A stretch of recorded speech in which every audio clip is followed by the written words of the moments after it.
Tundukkan kepalamu, kita bersatu dalam doa. Bapa yang baik, Bapa yang kami sembah di dalam nama anak-Mu yang tunggal, Tuhan kami Yesus Kristus. Engkaulah Tuhan yang bertata di atas pujian penyembahan kami. Engkaulah Tuhan yang tidak pernah berubah.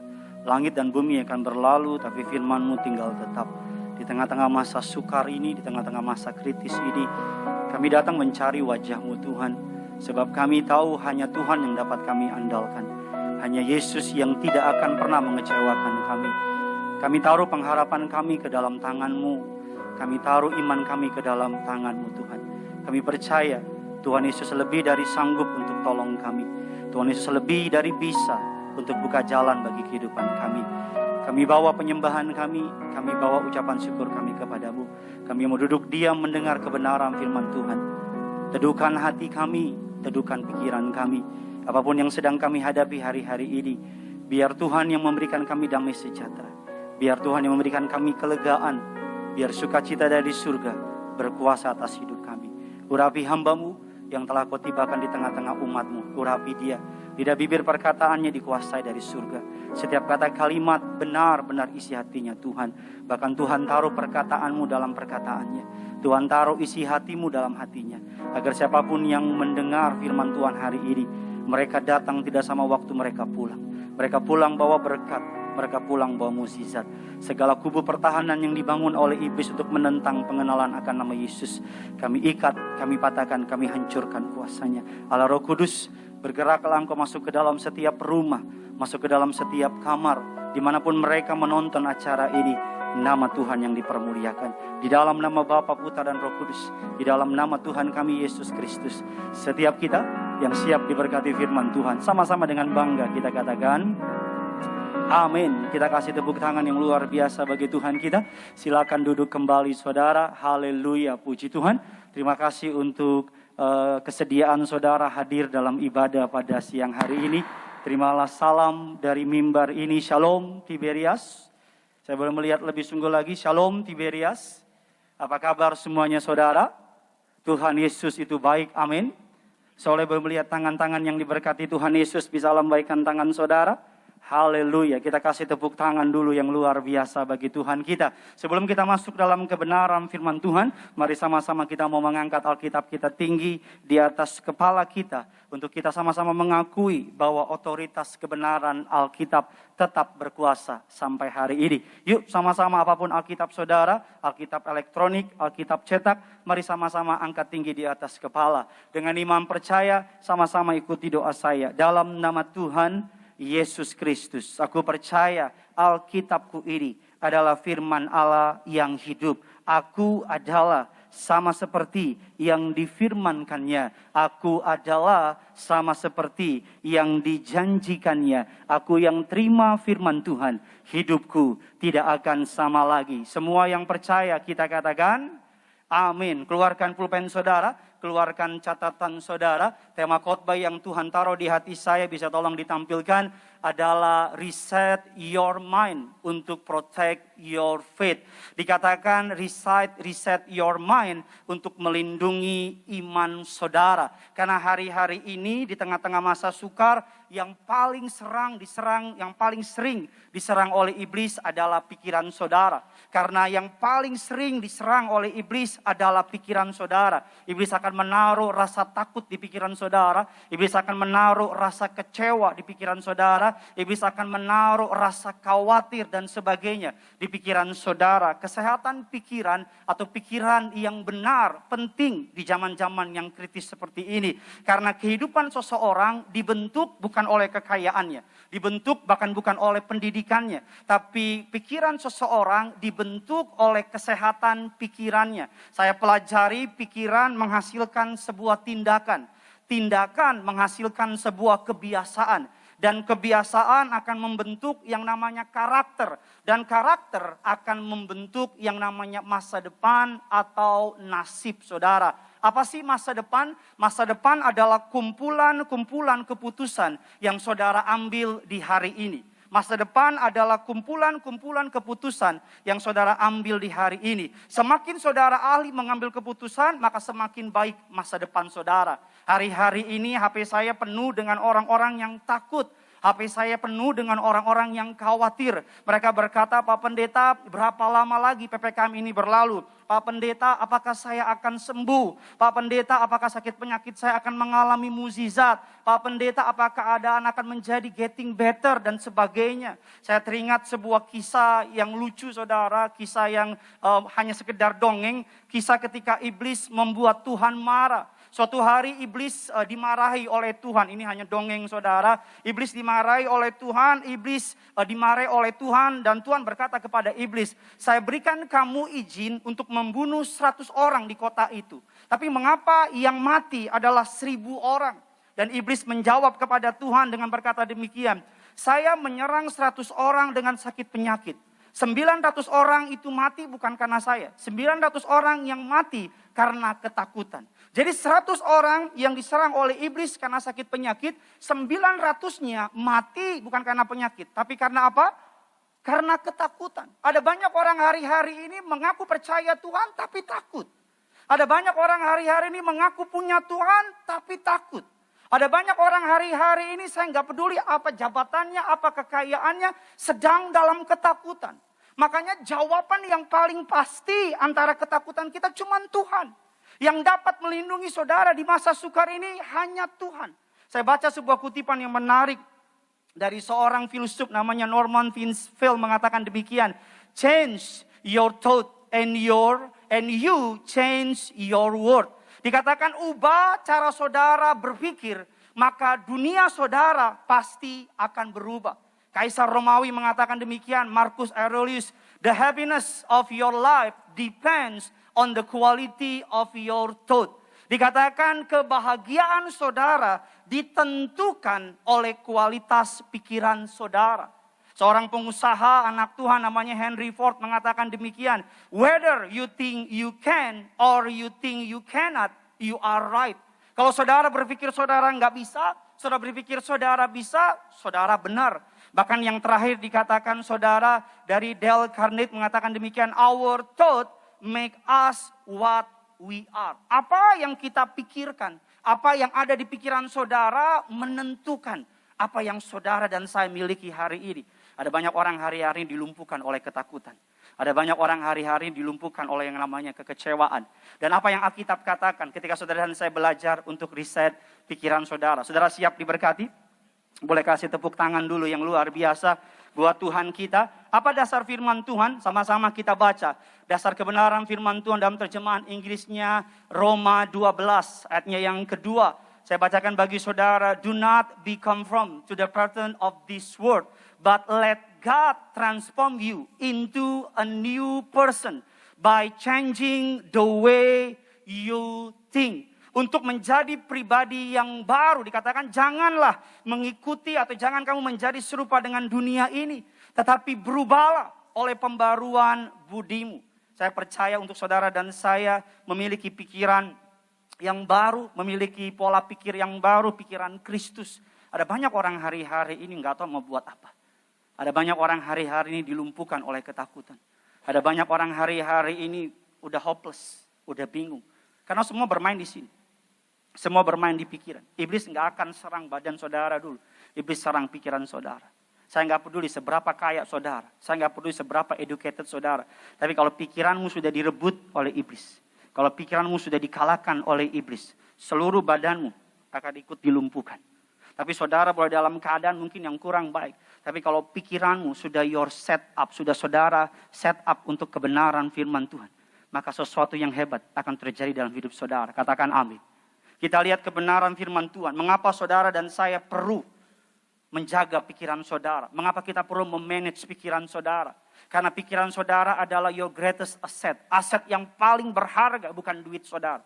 Aset yang paling berharga bukan kepintaran saudara. Tapi aset yang paling berharga adalah pola pikir saudara. Apakah saudara tetap percaya Tuhan Yesus bekerja di masa sukar ini? Apakah saudara tetap percaya apapun yang terjadi, dia Tuhan, dia Allah yang tetap baik untuk selama-lamanya? Katakan amin. Alkitab katakan demikian saudara. Mengapa saudara dan saya perlu memanage pikiran saudara? Yang pertama, because my thoughts control my life. Karena pikiran saya mengendalikan hidup saya. Sebelum Tuhan mengubah kehidupan saudara, Tuhan terlebih dahulu lebih tertarik mengubah pola pikir saudara. Sebelum yang di luar berubah, Tuhan mau yang di dalam dulu berubah. Sebelum Tuhan mengubah yang menjadi doa-doa saudara menjadi kenyataan, sebelum dia menobatkan ayahmu, sebelum dia mengubah kehidupanmu, sebelum dia mengubah masa depanmu, sebelum dia mengubah kehidupan karirmu dan sebagainya. Tuhan mau dealing lebih dulu sama hati saudara. Kalau hati saudara mau berubah, pikiranmu juga harus berubah. Karena ketika pikiran saudara sinkron dengan hati saudara, maka otomatis ketika yang di dalam sudah berubah, yang di luar juga pasti berubah. Katakan amin. Ada banyak orang melalui kejadian ini, Tuhan mengubah kehidupannya. Karena pikiran saya mengendalikan kehidupan saya. Dalam satu ayat terjemahan Inggris yang mengatakan demikian, hati-hati dengan apa yang kau pikirkan.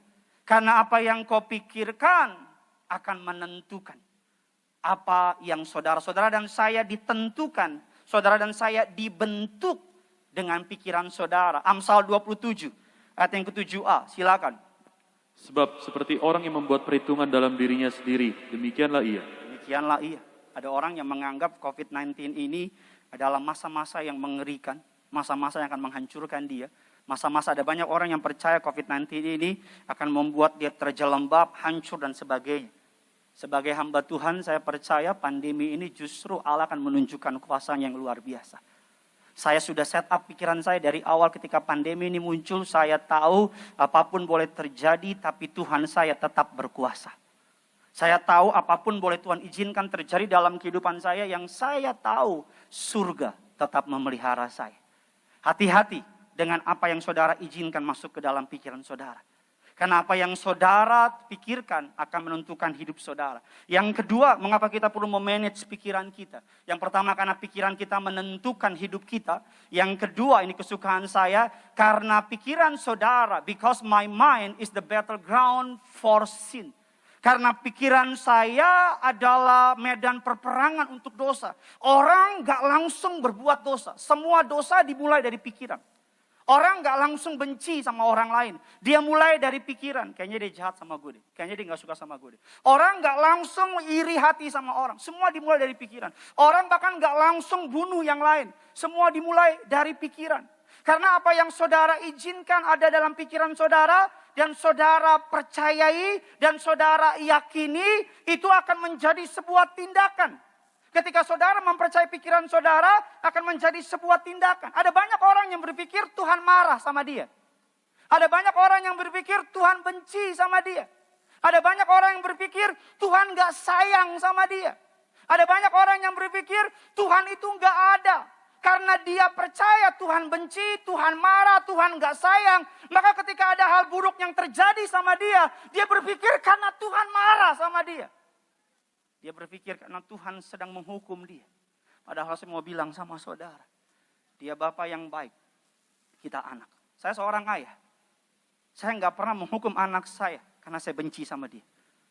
Setiap kali saya menghukum anak saya. Tujuannya cuma satu. Mendidik dia. Dan tujuan cuma satu. Mendatangkan kebaikan bagi dia. Jadi kalau hari ini kau sedang berada dalam lembah kekelaman. Kalau hari ini kau sedang berada dalam perperanganmu dan kau nggak tahu mau buat apa lagi. Engkau tahu uangmu nggak bisa tolong. Engkau tahu kenalanmu nggak bisa bantu lagi. Engkau tahu apa yang kau punya nggak bisa tolong dan engkau tahu cuma Tuhan yang bisa tolong. Pesan saya sebagai hamba Tuhan, jaga pikiran. Ada banyak orang jatuh dalam dosa. Kenapa? Dia biarkan pikirannya melalang buana kemana-mana. Dia biarkan. Kenapa banyak istri-istri curiga suaminya selingkuh? Karena kenapa? Dari pikiran. Dia lihat suaminya ganti baju, bajunya baru. Papa mau selingkuh ya? Ya kan? Dia lihat papanya, suaminya potong rambut. Kok rambut baru? Papa mau selingkuh ya? Dia lihat suaminya pakai dasi baru Pak, selingkuh ya? Di otaknya selingkuh aja. Dan karena selingkuh ya jadi. Ayub mengatakan demikian, apa yang kutakuti, justru itu terjadi sama saya. Pikiran saudara punya kuasa loh. Ada banyak orang di otaknya udah mikir yang aneh-aneh. Lihat bosnya gak tegur dia, jangan-jangan bos marah sama gua. Apalagi di zaman sosial media, di zaman yang ketenaran segalanya, di zaman yang namanya kemuliaan dunia segalanya. kita mulai berpikir dengan sudut pandang dunia. Karena pikiran kita, dalam Roma, kita lihat Roma 7, ayat yang ke-22 dan 23. Silakan. Sebab di dalam batinku, aku suka akan hukum Allah. Tetapi di dalam anggota-anggota tubuhku, aku melihat hukum lain, yang berjuang melawan hukum akal budiku, dan membuat aku menjadi tawanan hukum dosa yang ada di dalam anggota-anggota tubuhku. Ya, dikatakan Rasul Paulus dikatakan, aku suka sama firman.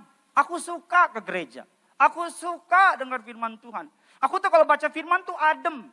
Tapi ketika aku menghadapi kenyataan dalam kehidupanku ada hukum lain. Ada hukum lain di tubuhku yang berkata gini, gak apa-apa kali, sekali-kali. Udahlah, nobody's perfect. Gak ada yang sempurna, cuman Yesus yang sempurna. Udahlah. Makanya mengapa kita perlu menjaga pikiran kita yang pertama, karena pikiran kita menentukan hidup kita. Makanya Alkitab katakan, perlu untuk setiap hari saudara dan saya, guard your mind. Jangan guard your car, jangan guard uang saudara. Uang saudara berasal dari pikiran saudara yang nempel sama Tuhan. Karena ada banyak orang, bagaimana caranya menghancurkan musuh? Dalam prinsip peperangan, dalam semua medan peperangan, seorang jenderal kalau berperang mereka akan menyebarkan berita hoax. Berita ketakutan. Agar musuh yang mereka serang udah takut dulu. Karena kalau orang udah takut, dikasih apa aja ikut. Kalau orang sudah takut, diserang apa aja ikut. Makanya saya mau bilang sama saudara, yang lebih menakutkan dari penyakit ini bukan penyakitnya. Tapi apa? Berita-berita di luar sana yang membuat kita seakan-akan jadinya kehilangan iman.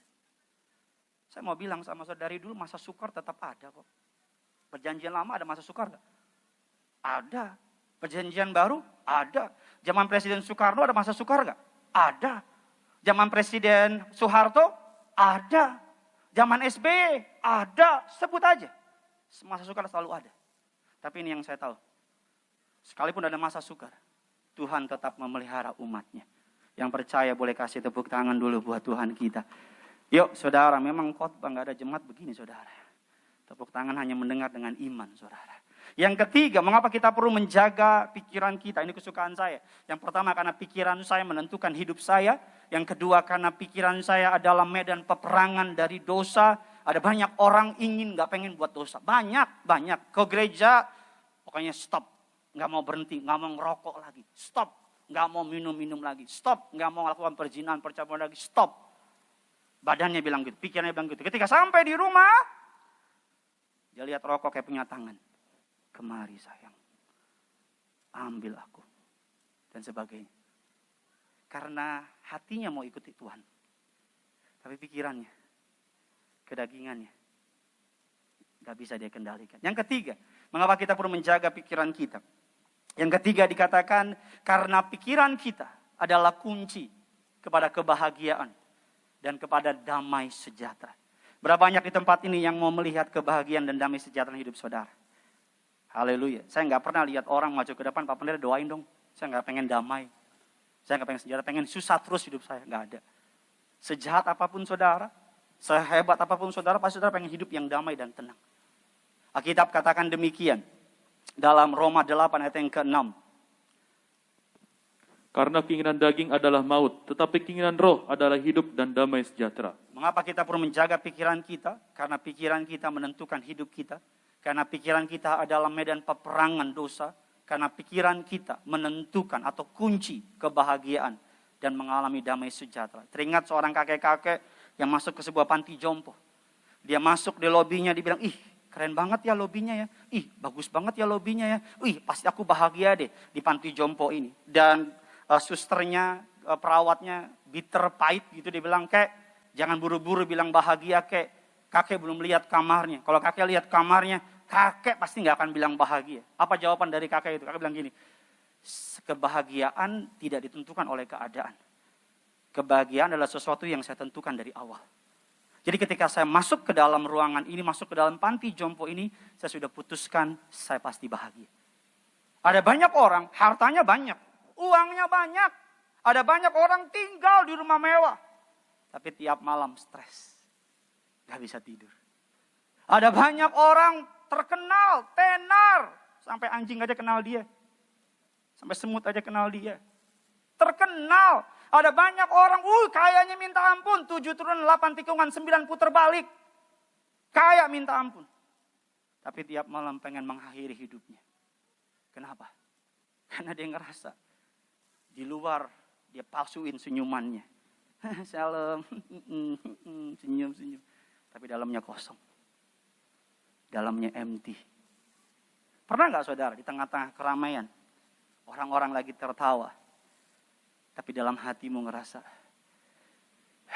gue mau ke kamar, capek hidup kayak begini. Hari ini ayo, putuskan untuk bahagia. Bukan karena engkau punya duit, bukan karena engkau punya jabatan, tapi karena yang punya surga mengasihi saudara. Karena Yesus sudah mati bagi saudara. Saya banyak ketemu sama jemaat. Beberapa waktu lalu saya diundang mendoakan seorang jemaat yang salah satu taipan orang-orang ya terkenal lah di Indonesia. Dan ibunya bilang sama saya, Pak, saya doain rumahnya diminta oleh Pak Pariaji, karena Pak Pariaji nggak bisa datang. Doain rumahnya sama tim saya, bayangin 2 jam nyanyi lagu. Tempat ini penuh 2 jam kemuliaannya. Doain rumah 2 jam, bayangin saudara. Kan rumah saudara paling 2 menit udah habis kan. Nih 2 jam saya doain tempat ini. Tapi apa saudara? Saya ketemu sama anaknya. Anaknya lulusan luar negeri, double degree.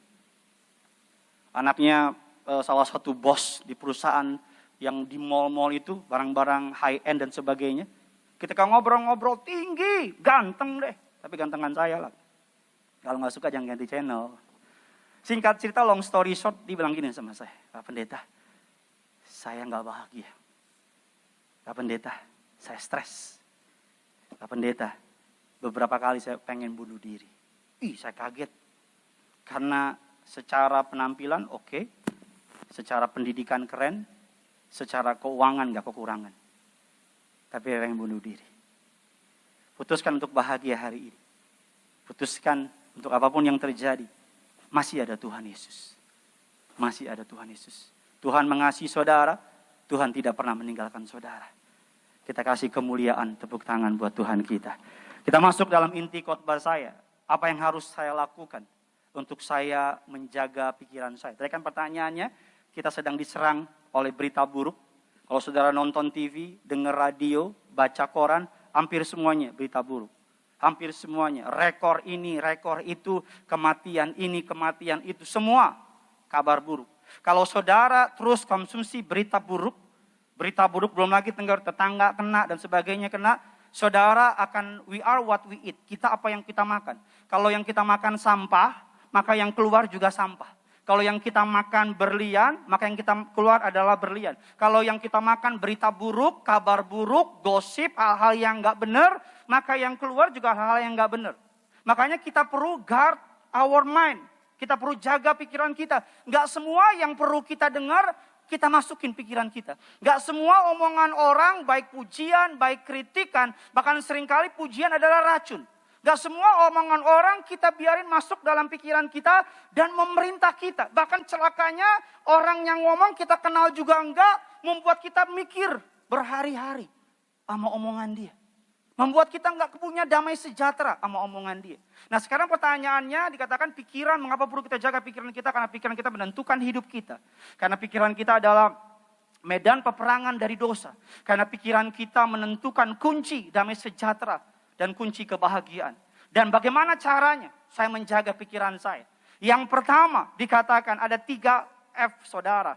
Yang pertama adalah feed, yang kedua adalah dikatakan feeding, yang kedua adalah free, yang ketiga adalah fokus. Dan habis itu kita akan selesai. Bagaimana caranya saya memanage pikiran saya? Kalau saudara tidak manage pikiran saudara, maka pikiran saudara akan manage saudara.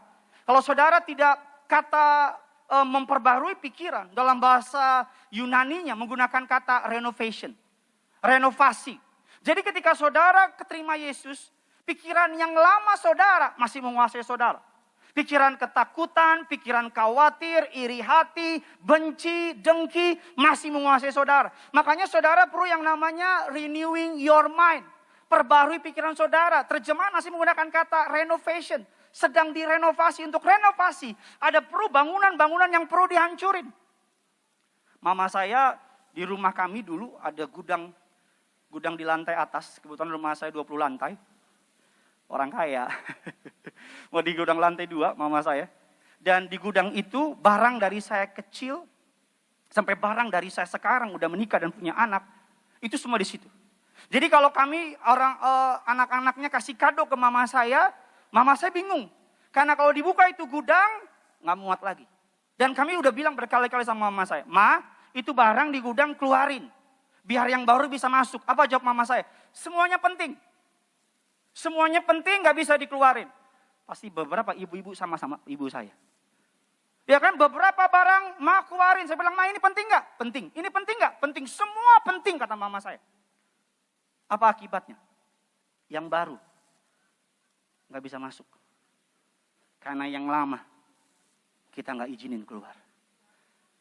Tuhan gak bisa buat yang baru sama saudara kalau masih kepahitan, kebencian, bahkan kekhawatiran, kau biarin menguasai saudara. Karena setiap kali yang baru mau masuk, terlalu penuh pikiranmu dengan pikiran-pikiran yang lama. Yang pertama, bagaimana saya memanage pikiran saya? Yang pertama dikatakan, I must feed my mind with the truth. Saya harus kasih makan pikiran saya dengan kebenaran. Yesus mengeluarkan satu kalimat yang terkenal, the truth will set you free. Kebenaran akan memerdekakan kamu. Kebenaran, the truth will set you free, sering banget dipakai di film-film Hollywood. Tapi mereka nggak tahu arti dari kata the truth will set you free. Kebenaran yang Yesus maksud adalah firman Allah. Bagaimana caranya saya memanage pikiran saya? The truth will set you free. Apa? Kebenaran akan memerdekakan saudara. Dasar firman Tuhan, Matius 4, ayatnya yang keempat. Tetapi Yesus menjawab, ada tertulis, manusia hidup bukan dari roti saja, tetapi dari setiap firman yang keluar dari mulut Allah. Yes, yang akan membebaskan saudara bukan makanan. Yang akan membebaskan saudara bukan program-program. Tapi yang akan membebaskan saudara adalah firman Tuhan. Ketika saudara sedang khawatir, lari, ambil Alkitab saudara, baca firman Tuhan. Ketika saudara sedang kesepian, ingat firman Tuhan. Ia Immanuel. Saudara boleh berkata engkau kesepian. Saudara boleh berkata engkau sendirian, tapi faktanya engkau gak pernah sendirian. Karena Tuhan selalu beserta dengan saudara. Bagaimana caranya saya memberi makan pikiran saya? Ada orang berpikir seminggu sekali. Apa yang benar bagi tubuh, benar juga bagi roh. Ini prinsip. Apa yang benar bagi tubuh, benar juga bagi roh. Kalau tubuh saudara cuma dikasih makan seminggu sekali, koit, lemes. Kalau roh saudara cuma dikasih makan seminggu sekali, bahkan ada orang kasih makan rohnya setahun 2 kali. Nafas, Natal, Paskah. Natal dia muncul, Kristen kapal selam. Paskah dia muncul lagi. Selesai itu dia tenggelam, nggak tahu kemana. Saya mau bilang sama saudara, apa yang benar bagi tubuh, benar juga bagi roh. Kapan kita harus menjaga pikiran saya? Yang pertama, all the time. Setiap waktu. All the time. Setiap waktu. Kenapa all the time? Karena serangan iblis setiap saat. Iblis nggak tunggu saudara siap loh. Iblis nggak tunggu saudara ready. Iblis nggak WA saudara dulu. Hai, aku mau serang kamu ya. Get prepare ya. Enggak, itu mah iblis yang baik hati dan tidak sombong. Rajin menabung, suka menolong. Namanya budi pasti. Enggak. Iblis kalau serang saudara all the time. Malam-malam kalau lagi capek, kalau di kamar, dia akan serang dengan pikiran. Lo mah gak disayang. Lo mah cuma dipuji-puji di depan doang. Di belakang mereka ngomongin lo. Penyakit lo gak akan sembuh. Masa depan lo berantakan. Iblis serang saudara. Kalau saudara gak menjaga pikiran saudara dengan firman Tuhan. Kita contoh dari Daud. Daud mengatakan demikian. Sama-sama kita lihat kebenaran firman Tuhan. Mazmur 119 ayat yang ke-147. Silakan. Pagi-pagi buta aku bangun dan berteriak minta tolong. Aku berharap kepada firman-Mu. Sama-sama bilang sama saya pagi-pagi buta. Sama-sama bilang sama saya aku berharap kepada firman-Mu. Kurang lebih ada puluhan ribu janji firman Allah di Alkitab. Lebih sekali. Salah satu janji firman Allah yang sedang saya pegang di hari-hari ini. Bahwa kalau orang benar jatuh tidak akan tergeletak. Yang kedua, Allahku akan memenuhi segala keperluanku. Menurut kepercayaan, menurut kekayaan dan kemuliaan. Yang ketiga, firman Allah yang saya pegang hari-hari ini. Yang ada minyak, yang ada anggur. Tidak akan pernah dirusakkan.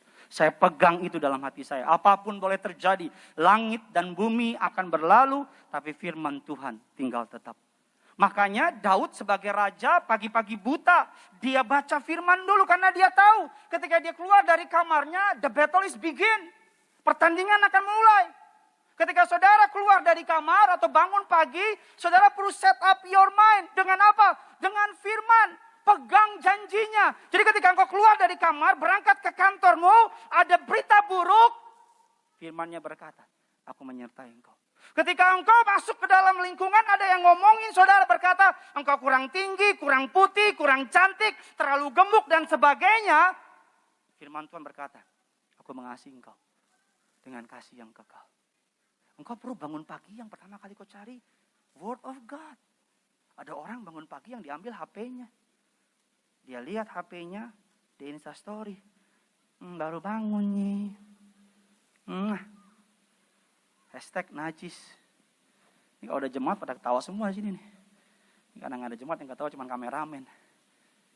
Pagi-pagi buta, aku berteriak minta tolong. Kapan terakhir saudara tengah malam bangun? Nggak bisa tidur. Kapan terakhir saudara padahal badanmu capek. Tapi mau tutup mata nggak bisa. Pikiran kemana-mana. Kau minum obat tidur, nggak bisa tidur. Tahukah saudara seringkali kalau tengah malam Tuhan bangunin saudara. Mungkin bisa jadi karena pengen ke toilet, bisa jadi juga ya. Tapi tahukah saudara kalau tengah malam Tuhan bangunin saudara. Sebenarnya karena dia kangen sama saudara.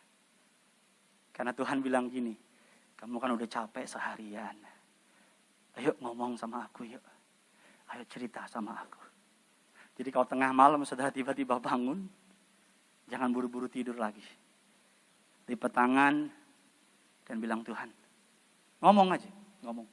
Lebih baik menangis depan Tuhan daripada menangis depan manusia. Cerita sama Tuhan. Yang kedua, dikatakan demikian Mazmur 119. Oh, kita lihat dulu Mazmur 16 ayat yang ke-7. Aku memuji Tuhan yang telah memberi nasihat kepadaku. Ya, pada waktu malam hati nuraniku mengajari aku. Yes, pagi dia cari Tuhan, malam dia cari Tuhan. Mazmur 119 ayat yang ke-97. Dikatakan demikian, betapa aku cintai Tauratmu. Aku merenungkannya sepanjang hari. Mazmur 119 ayat yang ke-95. Silakan. Orang-orang fasik menantikan aku untuk membinasakan aku. Tetapi aku hendak memperhatikan peringatan-peringatanmu. Yes. Daud sedang menghadapi tantangan, musuh-musuhnya akan mencegat dia. Musuh-musuhnya akan membunuh dia. Tapi di tengah-tengah times of crisis, di tengah-tengah masa sukar, Daud cari firman. Daud cari firman. Saya punya kebiasaan sama keluarga saya, kalau saya lagi takut, lagi khawatir, kami buru-buru ambil perjamuan. Kami ambil tubuh darah Yesus. Ambil tubuh darah Yesus. Kami berlutut, saya, istri saya, di ruang kamar kami. Kami nangis sama Tuhan. Kami angkat darah Yesus. Kami angkat tubuh Kristus. Kami berlindung di bawah pengorbanannya di kayu salib. Kami katakan, it is finished. Sudah selesai. Ujung dari kehidupan saudara dan saya, apapun masa saudara hari ini adalah kemenangan. Katakan amin. Ujung dari apapun saudara hadapi hari ini adalah mukjizat. Katakan amin. Walaupun hari ini kelihatan saudara nggak tahu, saudara nggak ngerti, percaya dengan iman. Ending dari perjalanan iman orang percaya adalah mukjizat. Yang kedua, yang pertama dikatakan I must feed. Dikatakan saya harus kasih makan pikiran saya dengan kebenaran. Yang kedua dikatakan I must free my mind from destructive thought. Dikatakan saya harus membebaskan pikiran saya dari pikiran-pikiran yang menghancurkan. Firman Tuhan mengatakan demikian saudara. Sama-sama kita lihat ada 3 musuh dari pikiran-pikiran saudara. Dan yang pertama adalah my old nature. Kebiasaan lama saya. Yang kedua adalah iblis atau setan yang biasa mengganggu saudara dalam pikiran saudara. Yang ketiga yang biasa mengganggu pikiran saudara adalah the world's value. Atau nilai-nilai dunia yang ingin mengambil alih saudara. Alkitab katakan bagaimana caranya untuk saudara dan saya berkemenangan. Dikatakan fit, yang kedua free, yang ketiga adalah I must focus my mind on the right things. Ini poin saya yang terakhir. Dikatakan bagaimana caranya fokus kepada pikiran saya. Bagaimana cara saya memfokuskan pikiran saya kepada hal yang benar. Yang pertama, think about Jesus. Apapun yang saudara sedang hadapi hari ini, pikirkan Yesus. Pikirkan Yesus. Alkitab katakan dalam 2 Timotius 2 ayat yang ke-8, keep your mind on Jesus Christ. Taruh pikiranmu kepada Kristus. Alkitab katakan di dalam 2 Timotius ayat yang kedua dan ke-8 terjemahan Indonesia dikatakan, ingatlah ini, Yesus Kristus yang telah bangkit dari antara orang mati, yang telah dilahirkan sebagai keturunan Daud, itulah yang kuberitakan dalam Injilku. Ingat Yesus, ingat Yesus. Apapun yang saudara sedang hadapi, ingat Yesus. Apa yang Yesus lakukan bagi saudara di kayu salib. Apa yang Yesus telah perbuat di kayu salib. Makanya penting untuk saudara saya selalu menerima tubuh dan darah Yesus. Karena setiap kali saudara menerima tubuh dan darah Yesus, saudara sedang mengingat kematian Tuhan di kayu salib. Saudara sedang memproklamasikan kemenangan Tuhan bagi saudara dan saya. Dikatakan dalam terjemahan dalam Ibrani 12 ayat yang ketiga. Ingatlah selalu akan Dia yang tekun menanggung bantahan yang sehebat itu terhadap dirinya dari pihak orang-orang berdosa, supaya jangan kamu menjadi lemah dan putus asa. Sama-sama bilang sama saya supaya saya jangan menjadi lemah. Sama-sama bilang sama saya nggak boleh putus asa. Amin saudara, think about Jesus. Pikirin Yesus. Dan yang terakhir, bagaimana caranya saya memfokuskan pikiran saya. Tadi saya bilang di awal khotbah saya, saudara sedang diserang oleh iblis. Dengan berita buruk yang bertebaran di sosial media, di koran, di TV, di radio. Saya perlu jaga pikiran saya. Karena pikiran saya menentukan hidup saya.